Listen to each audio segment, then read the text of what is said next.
Hello and welcome दोस्तों। एक बार फिर आ गया हूं मैं आपके सामने एक और डरावनी कहानी लेकर। मेरे चैनल हॉरर 100% पर आप सुनते हैं रहस्यमयी और हॉन्टेड कहानियां। सबसे पहले आपसे रिक्वेस्ट है कि मेरे चैनल को सपोर्ट करें। अगर अब तक सब्सक्राइब नहीं किया है तो अभी कर लें और बेल आइकॉन पर भी टैप कर लें ताकि जब भी कोई नया वीडियो आए तो आपको पता चल जाए। तो चलिए खो जाते हैं खौफनाक अंधेरों में।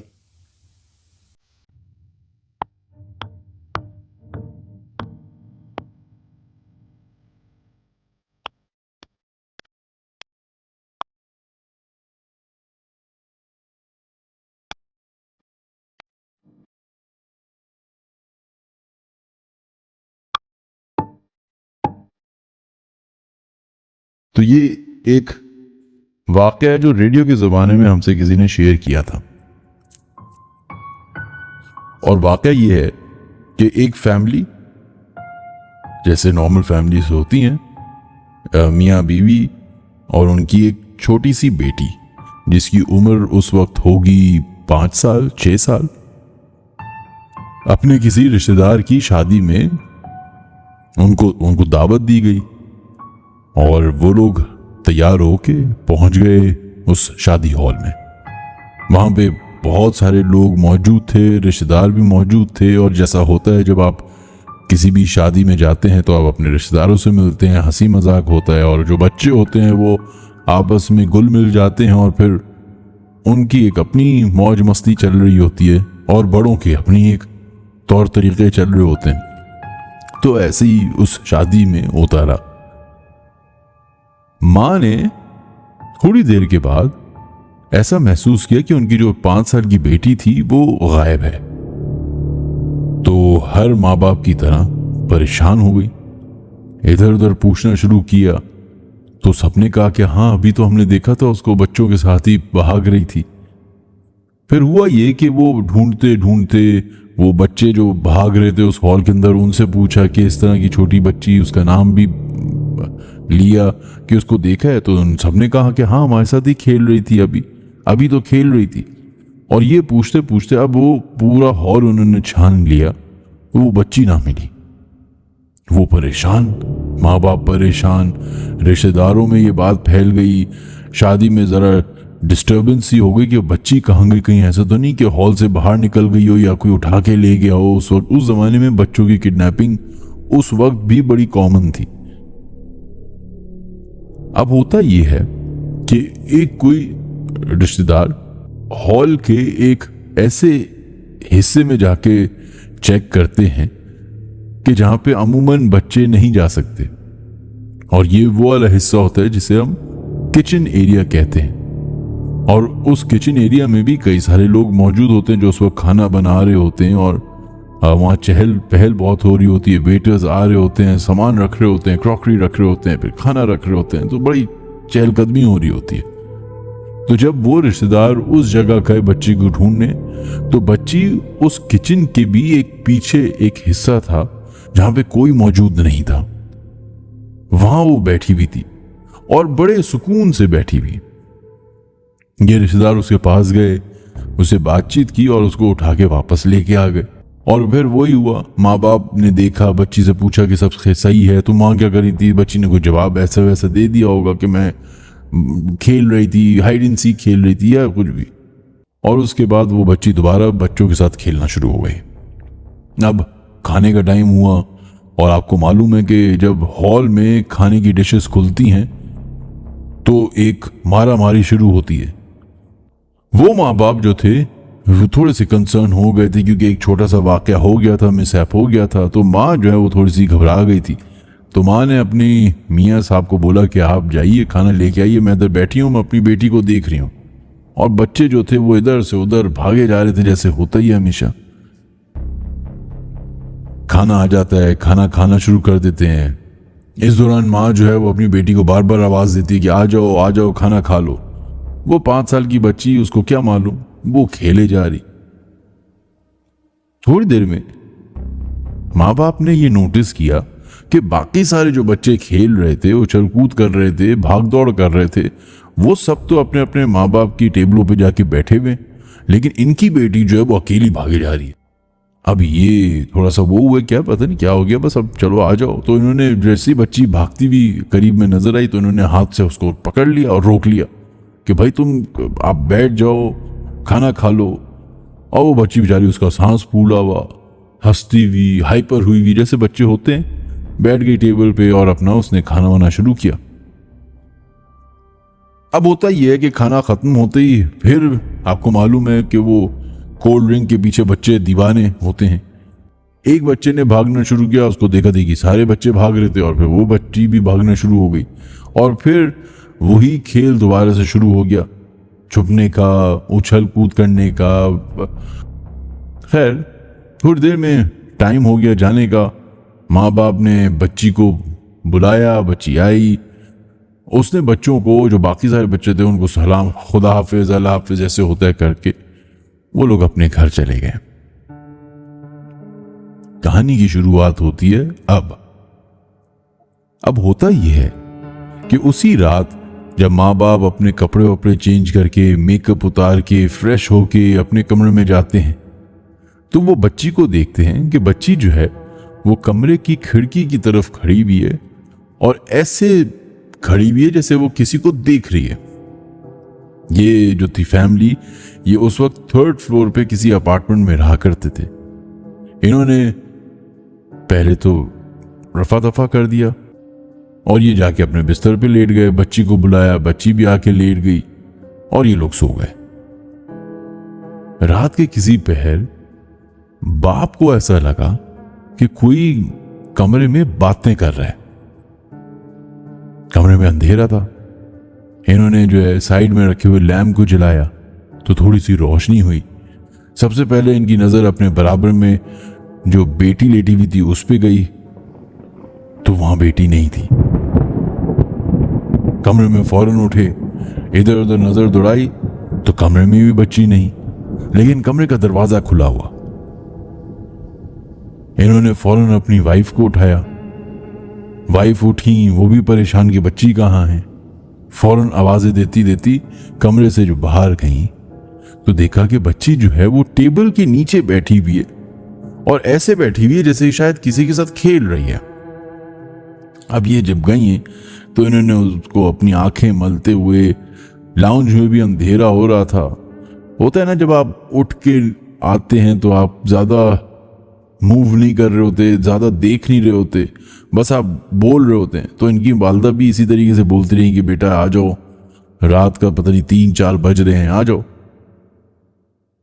बच्ची जो है वो अपनी बातें करती हुई, हंसी उसकी सुनाई देती हुई वो उठी और अपनी वालदा का हाथ पकड़ा। उसने ऐसे जैसे रिएक्ट किया जैसे ठीक है कमरे में चलते हैं। अब वालदा उसका हाथ पकड़ के जा रही हैं कमरे की तरफ तो अचानक से उनको आवाज आती है अपनी बेटी की कि फिर ठीक है, खुदा हाफिज, कल मिलेंगे। इनके होश उड़ जाते हैं, नींद उड़ जाती है कि ये बच्ची ने किसको बोला है। पीछे पलट के देखती हैं तो कमरे में कोई और नहीं होता। हाथ पकड़ी हुई बच्ची जो है वो भी कमरे के लाउंज की तरफ ही देख रही है और टेबल के नीचे की तरफ ही देख के खुदा हाफिज का इशारा कर रही है, जैसे किसी को देख के खुदा हाफिज कर रही हो। इनको लगा कि पता नहीं क्या हो गया बच्ची को। इन्होंने गोद में उठाया, कमरे में गई, बिस्तर पे लिटाया, बच्ची को भी सुलाया, खुद भी सोई और फिर सोने से पहले लैंप ऑफ कर दिया।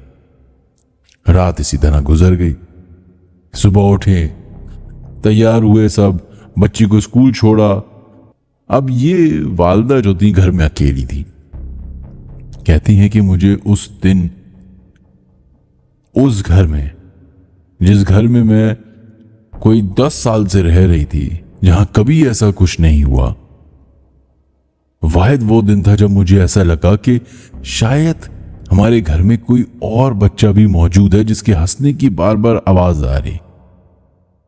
कभी जब वो किचन में काम कर रही होती तो ऐसा लगता कि पीछे वाले दरवाजे से कोई बच्चा भागता हुआ गया है। ये भागने की आवाज बिल्कुल उसी तरह थी जैसे बच्चे भागते हुए जाते हैं।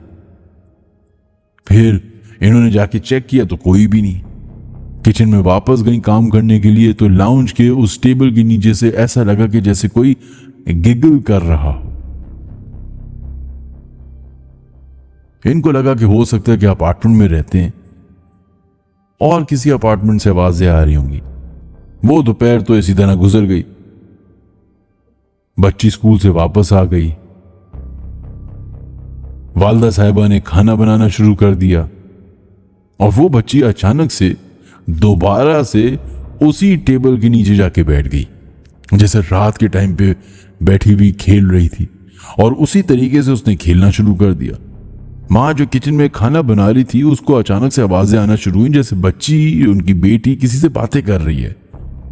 इन्होंने किचन से ऐसे ही झांका तो देखा कि बच्ची उसी टेबल के नीचे बैठी हुई है और कुछ खेल रही है। कुछ उसके खिलौने थे, गुड़िया शुड़िया उनके साथ, और ऐसे खेल रही जैसे उसको तैयार कर रही हो और साथ साथ बातें भी कर रही है। मां को कुछ शक सा हुआ। खाना बनाने के बाद जब खाना टेबल पे लगाया और बेटी को बुलाया तो बेटी फौरन उठ उस टेबल पे जाके बैठी। मां ने खाना खिलाना शुरू किया और खाना खिलाते खिलाते ऐसी बातें करना शुरू की कि कल कैसा लगा, दोस्तों से मिली, कजन से मिली, मजा आया, बच्चे भी थे। वो बच्ची बहुत एक्साइटेड थी। हाँ, उसने बताया जो भी अपनी टूटी फूटी उर्दू में, तोतले अंदाज में शायद, कि मुझे वो कजन मिले, हम खेल रहे थे और ये और वो। तो वालदा ने कहा कि तो तुम खेलते खेलते जो गायब हुई थी वो कहाँ गई थी? कहती मैं सना के पीछे गई थी। तो कहती कौन सना? कहती वो बच्ची जो किचन के उस दरख्त के ऊपर रहती है। अक्सर बच्चे इस उम्र में कहानियां बनाते हैं। इनको लगा कि शायद बेटी भी कहानी बना रही है। खाना खिलाते खिलाते, हंसी मजाक करते करते टाइम कब खत्म हो गया पता ही नहीं चला। थोड़ी देर के बाद बच्ची अपने कमरे में गई और जाके लेट गई सोने के लिए। मां ने सारा काम काज किया खत्म, सफाई वगैरह जो करनी थी वो की, और वो भी जाके बिस्तर पे लेट गई अपनी बच्ची के साथ। और चंद मिनट के अंदर ही मां की आंख लग गई। आंख उस वक्त खुलती है जब वो नींद में अपना हाथ बच्ची के ऊपर रखने की कोशिश करती हैं और महसूस करती हैं कि कमरे में बच्ची मौजूद नहीं है। आंख खुलती है तो बराबर में लेटी हुई बच्ची गायब होती है। कमरे के बाहर से आवाजें आ रही होती जैसे बच्ची किसी के साथ खेल रही है, और इस दफा उनकी बेटी के अलावा किसी और की भी आवाज आ रही थी, और आवाज कुछ ये थी कि मेरे बारे में किसी को बताना नहीं। अब होना यह शुरू हुआ कि वालदा परेशान होना शुरू हुई, क्योंकि इस दफा जो आवाज आई थी वो बाकायदा किसी और की ही आवाज थी। शाम होती है, हस्बैंड वापस आते हैं, पूरे दिन के वाकयात अपने हस्बैंड के साथ शेयर करती हैं। हस्बैंड हम हमेशा की तरह तुम्हारा वहम होगा, तुम थक गई होगी, रात हम लेट आए थे, फलाना धमाका, इस बात को इग्नोर कर दिया। लेकिन बाप ने भी एक चीज नोटिस की थी कि बच्ची जब से वापस आई है शादी के उस हॉल से, कुछ अलग सी है। वहां से लौटने के बाद बच्ची ने माँ बाप से ये तकाजा ही करना छोड़ दिया कि आप मेरे साथ खेलें, बल्कि बच्ची खुद अपने कमरे में या किसी लाउंज एरिया में या किसी ड्राइंग रूम एरिया में कोने में बैठी भी खेला करती थी। कभी अगर माँ बाप पूछ भी लें कि तुम किसके साथ खेल रही हो तो वो खामोश हो जाती। लेकिन चूंकि बच्ची थी, झूठ बोलना उसकी फितरत में नहीं था, तो उसकी बॉडी लैंग्वेज से और उसकी आंखों के एक्सप्रेशन से ऐसा लगता था जैसे वो किसी को देखकर ना बताने की कोशिश कर रही है।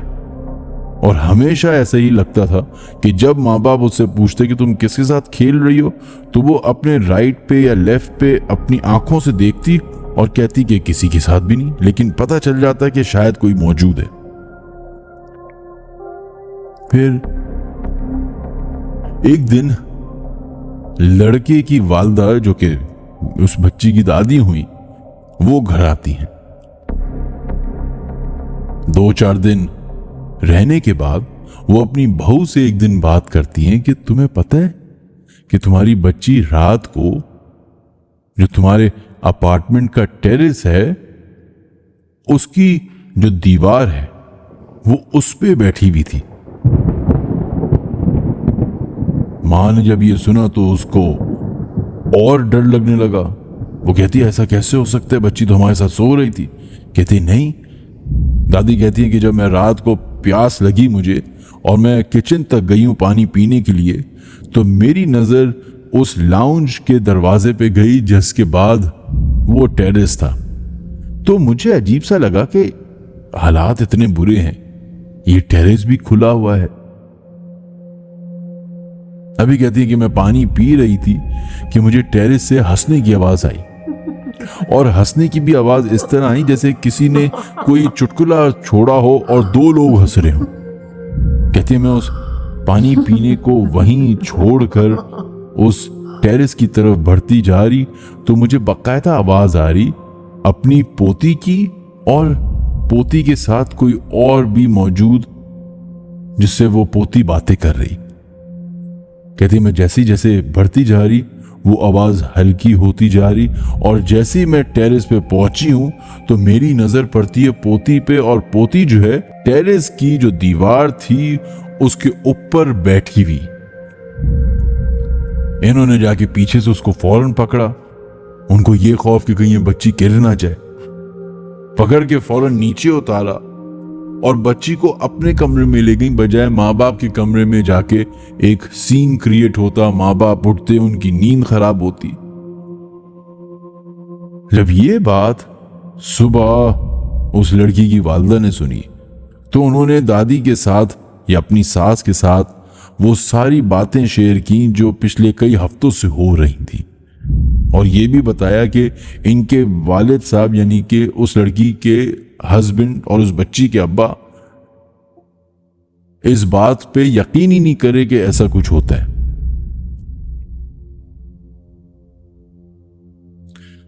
जब दादी ने ये बातें सुनी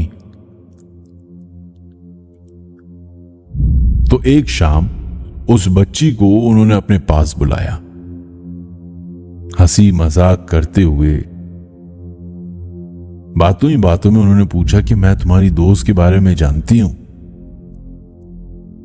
तो वो बच्ची एकदम से खामोश हो गई, ऐसे जैसे खौफजदा हो गई हो, जैसे कोई सीक्रेट था जो पता चल गया है। डरते डरते वो बच्ची भी ये बोलती है कि दादी आपको कैसे पता चला? कहते मैंने तुम्हें और उस बच्ची की बातें करते हुए तुम्हारी आवाज और उसकी आवाज सुनी है। तो वो कहती है बच्ची कि दादी ये आहिस्ता बोले, अगर उसने सुन लिया तो वो बहुत नाराज होगी, बहुत गुस्सा होगी। तो दादी ने उससे कान में पूछा कि कौन गुस्सा होगी और किस बात पे गुस्सा होगी, और ये है कौन? उस बच्ची ने बताया कि ये सना जो छोटी बच्ची है ये उस हॉल में इस बच्ची को दिखी थी। खेलते खेलते इनकी दोस्ती हो गई, और कहती है कि अजीब बात यह है कि जब हम घर लौटे तो हमारे घर दाखिल होने से पहले वो बच्ची उस घर के अंदर मौजूद थी, और तब से ये सिलसिला चल रहा है। दादी ने सुना, दादी के रोंगटे खड़े हो गए, हवाइयां उड़ गईं कि आखिर ये बच्ची क्या बातें कर रही है, ये कौन है? दादी के एक जानने वाले थे जो इस तरह की अमलियात वगैरह किया करते थे, जिनके पास ये एक इल्म था कि वो जो भी इस तरह की मखलूकात हैं उनसे बात कर सकें। दादी ने उनसे कांटेक्ट किया। थोड़े दिन के बाद वो साहब घर तशरीफ लाए। घर तशरीफ लाने के बाद वो उसी कॉर्नर पर जाकर बैठे जहां पे अक्सर बच्ची रात के वक्त पाई जाती थी। थोड़ी देर उन्होंने अपनी तिलावत की, फिर कुछ पढ़ना पढ़ाने का सिलसिला जारी रहा। उस वक्त तक वो मौलवी साहब दरवाजा बंद किए उसी ड्राइंग रूम में बैठे रहे। मगरिब हो गई। इशा हो गई। रात के 1:30 या 2 बज गए। 2 बजे के बाद दरवाजा खुलता है। वो मौलवी साहब कमरे से बाहर निकलते हैं, पसीने में शराबोर। दादी से ये बात कहते हैं कि जो भी मामला थे वो अब तय हो गए हैं, आप लोग को डरने की जरूरत नहीं है। वो जो भी मखलूक थी वो चली गई है। तो दादी ने पूछा कि कौन थी वो मखलूक। तो फिर उन्होंने बताया कि जब ये आपकी छोटी पोती उस हॉल में खेल रही थी और बच्चे इधर उधर अपने कामों में लग गए थे और ये अकेली थी, और ये घूमते घूमते किसी एक ऐसे हिस्से में चली गई थी जहां पे शायद उस वक्त अंधेरा था, या भी ये रो रही थी या लोगों को ढूंढ रही थी खेलने के लिए। उस वक्त ये जो मखलूक है ये उस दरख्त पे बैठी हुई इन सारी चीजों को देख रही थी। इसने इस बच्ची को रोते हुए देखा तो नीचे उतर आई और उसके साथ खेलना शुरू कर दिया। और वो दिन है और आज का दिन है। उस मखलूक ने इस बच्ची से जान नहीं छुड़ाई, यहां तक कि वो बच्ची इस घर तक आ गई। ये कहकर वो काली साहब तो चले गए कि अब वो मखलूक नहीं आएगी। लेकिन कभी कभार बकौल उन माँ बाप के कि उनको लगता है कि उनकी बच्ची रात गए उठती है और उसी ड्राइंग रूम के कोने में जाके बैठी हुई नजर आती है और उसी तरीके से किसी से बातें कर रही होती है। लेकिन अब अगर पूछते हैं तो वो कहती है कि नहीं, कोई भी नहीं है। लेकिन वालिदैन को लगता है कि शायद अभी भी वो बच्ची कभी कभी उनकी बेटी के पास आती है, बातें करती है, खेलती है।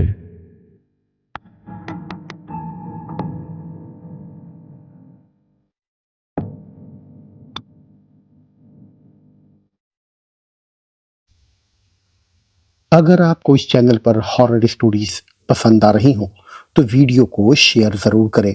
आप कमेंट बॉक्स में लिखकर बताएं कि आपको कैसी भूतिया कहानियां पसंद हैं। अगर आपके या आपके किसी जानने वाले के साथ भूत प्रेत से जुड़ी कोई घटना या किसी तरह की कोई पैरानॉर्मल घटना हुई हो तो मुझे स्टोरी भेजें। कहानी भेजने के 2 तरीके हैं, चाहे तो अपनी आवाज़ में रिकॉर्ड करके या लिखकर मेरे ईमेल पर भेज सकते हैं। डिस्क्रिप्शन बॉक्स में मेरी जीमेल आईडी दी हुई है, उसी पर आप कहानी भेज सकते हैं। लिखकर भेजी गई कहानी को मैं अपनी आवाज़ में नरेट करूँगा। तो आज के लिए बस इतना ही। अगली वीडियो में आपसे फिर होगी मुलाकात। तब तक के लिए दीजिए इजाज़त। नमस्कार।